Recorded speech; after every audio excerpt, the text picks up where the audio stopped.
नमस्कार दोस्तों, मैं एलवी कुशवाहा आप सभी का मोटिवेशन एंड एजुकेशन वर्ल्ड में स्वागत करता हूं। दोस्तों, आज हम जो कक्षा 9वीं का पहला अध्याय हम लोग पढ़ रहे थे उसमें चौथा भाग पढ़ने वाले हैं। तो इस चौथे भाग में हम लोग एनसीईआरटी में जो हमारा अध्याय है हमारे आसपास के पदार्थ मैटर इन आवर सराउंडिंग्स, उसमें हम लोग पढ़ने वाले हैं। जो महत्वपूर्ण प्रश्न दिए हुए हैं उनको आज हम पढ़ेंगे।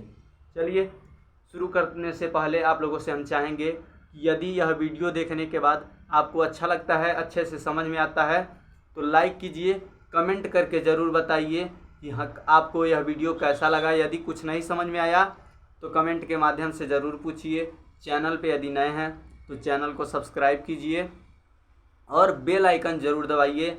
यदि इसके 3 भाग आप लोग देखना चाहते हैं तो लिंक डिस्क्रिप्शन में है, आप लोग वहां से जाके 3 भाग और देख सकते हैं। तो चलिए दोस्तों, अब हम शुरू करते हैं अपने टॉपिक को।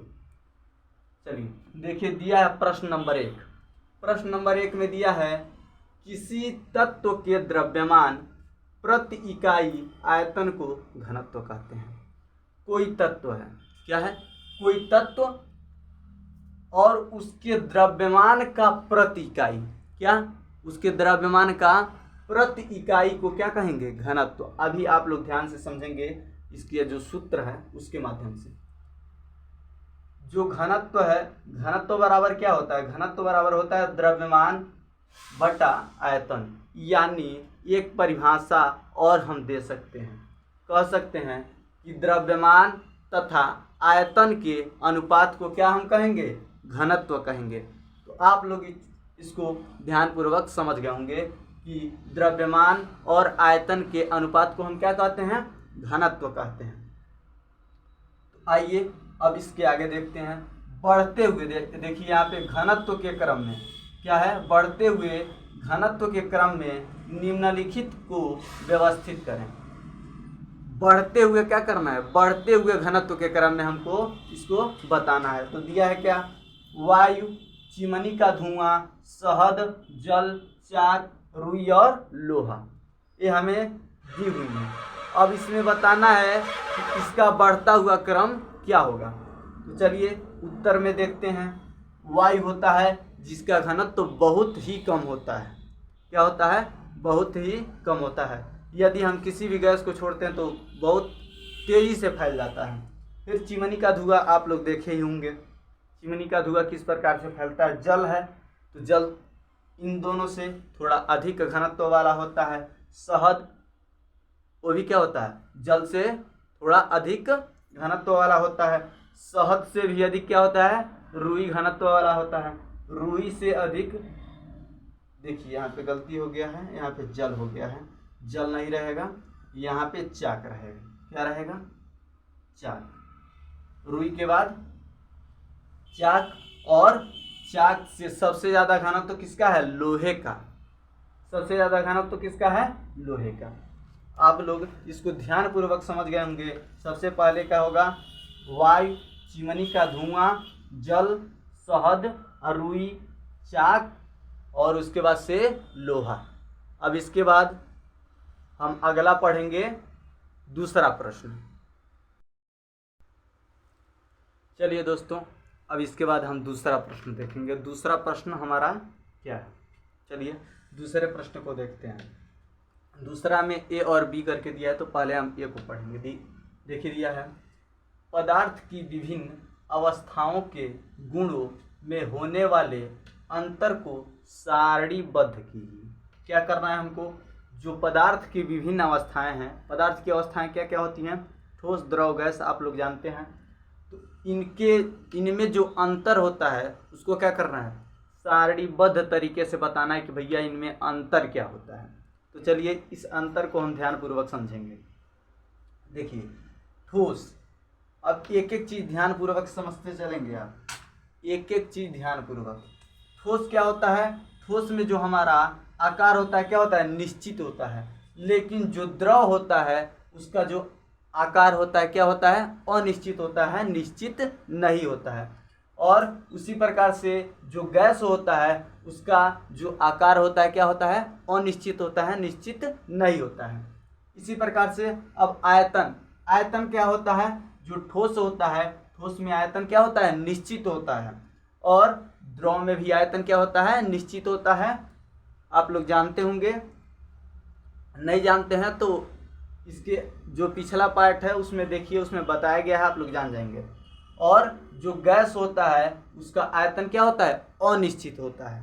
ठीक, अब इसके बाद से इसके आगे देखेंगे कि किसमें कणों के बीच, किसके कणों के बीच आकर्षण बल कितना होता है। तो चलिए सबसे पहले ठोस को देखते हैं कि ठोस में जो कण होते हैं उन कणों के बीच आकर्षण बल कितना होता है। तो सबसे अधिक जो आकर्षण बल कणों के बीच होता है वो किसमें होता है, ठोस में होता है। किसमें होता है, ठोस में। ठोस में सबसे अधिक कणों के बीच आकर्षण बल होता है। इसके बाद से ठोस से कम, गैस से अधिक आकर्षण बल किसमें होता है, द्रव में। जो द्रव होता है ठोस से कम और गैस से अधिक आकर्षण बल होता है इनके कणों के बीच। अब गैस की बारी है। गैस में देखेंगे तो गैस में बहुत ही कम आकर्षण बल होता है, उसके कण इसीलिए बहुत दूर दूर होते हैं। उसमें क्या होता है, आकर्षण बल बहुत कम होता है। अब इसके बाद से इसमें संपीड्यता की बात करें, आप लोग को पता नहीं होगा संपीड्यता क्या है। तो अभी इस प्रश्न के बाद जो बी वाला प्रश्न है उसमें हम संपीड्यता पर चर्चा करेंगे, तो आप लोग समझ जाएंगे कि संपीड्यता क्या होती है। तो नगण्य संपीड्यता, जो ठोस होता है उसमें बहुत कम मात्रा में संपीड्यता होती है, यानी बहुत कम संपीड्य होता है।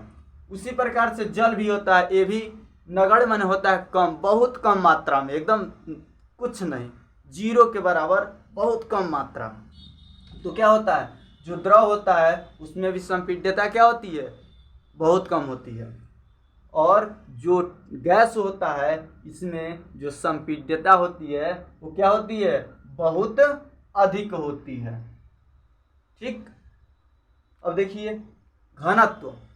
घनत्व क्या होता है, इसके जो पहले प्रश्न था उसमें आप लोग देखे थे कि घनत्व क्या होता है, घनत्व किसे कहते हैं, उसकी परिभाषा देखे थे। अब उच्च घनत्व, उच्च घनत्व का मतलब सबसे अधिक घनत्व ठोस में होता है, सबसे अधिक घनत्व किसमें होता है, ठोस में। अब इसके बाद से द्रव में चलते हैं, तो द्रव में क्या होता है, ठोस से कम, गैस से अधिक घनत्व होता है। द्रव में क्या होता है, ठोस से ज़्यादा रहेगा घनत्व और गैस से, ठोस से कम रहेगा, और गैस से अधिक रहेगा। आगे देखिए, जो गैस होगा उसमें बहुत ही कम मात्रा में घनत्व होगा, बहुत ही कम मात्रा में घनत्व होगा, यानी जो गैस का घनत्व होगा सबसे कम होगा। इसके बाद जो ठोस होता है नहीं बहने वाला होता है। क्या एक ईंट लेंगे तो बहेगा, नहीं। एक पुस्तक लेंगे बहेगा, इस मार्कर को रख दें बहेगा, नहीं। तो ये बहने वाला नहीं होता है। बहने वाला द्रव होता है, जल को रखेंगे बह जाएगा, दूध को रखेंगे बह जाएगा, ये सब क्या है, बहने वाले पदार्थ हैं, द्रव। अब देखिए गैस है, गैस बहने वाला होता है, ऑक्सीजन बहता रहता है, कार्बन डाइऑक्साइड और सारी गैसें ले सकते हैं आप। तो क्या होता है, गैस बहता रहता है। तो आप लोग इतना आसानी से समझ गए होंगे। अब इसके बाद से इसका जो अगला प्रश्न है बी वाला, उस प्रश्न को हम देखेंगे और समझेंगे। चलिए दोस्तों, अब इसके बाद से जो दूसरे प्रश्न का बी है उसको हम ध्यानपूर्वक समझेंगे। चलिए, दिया है, प्रश्न दिया है, आप लोग को प्रश्न पढ़ के सुना देता हूँ, मैं लिख दिया हूँ। दिया है प्रश्न, निम्नलिखित पर टिप्पणी कीजिए। टिप्पणी करना था तो पहले दृढ़ता दिया है, उसके बाद से संपीड्यता, तरलता, बर्तन में गैस का भरना और आकार, गतिज ऊर्जा एवं घनत्व। तो अभी यहाँ तक हम बर्तन में गैस का भरना, इसके बाद हम पढ़ेंगे क्या, आकार और गतिज ऊर्जा एवं घनत्व को पढ़ेंगे। तो चलिए शुरू करते हैं। पहले दृढ़ता देखते हैं क्या है। देखिए, दृढ़ता पदार्थों विशेषकर ठोस का एक गुणधर्म है जिसके कारण वह अपने आकार को बनाए रखता है। दृढ़ता, दृढ़ता मतलब होता है मजबूती पूर्वक, बल पूर्वक, यानी क्या कठोरतापूर्ण होगा। दृढ़ता यानी उसके अंदर क्या होगा, मजबूती होगा। तो क्या होगा, ठोस, ठोस के अंदर क्या होता है, मजबूती होता है, दृढ़ता होती है। ये बताइए ठोस है, इसके अंदर मजबूती है कि नहीं? इसको हम अपने हाथ से इसको दबा के तोड़ सकते हैं? हम ग्रेट खली तो है नहीं कि इसको तोड़ सकते हैं भाई, ग्रेट खली तोड़ सकता है, लेकिन ये क्या है, ये दृढ़ है। तो ठोस क्या होते हैं, दृढ़ होते हैं, और यह ठोस का ये क्या होता है, गुण होता है। चलिए अब इसके बाद से हम संपीड्यता को समझेंगे। देखिए पदार्थ का एक गुण जिसके कारण गैसीय पदार्थ के बड़े आयतन को दाब बढ़ाकर छोटे आयतन में बदला जा सकता है।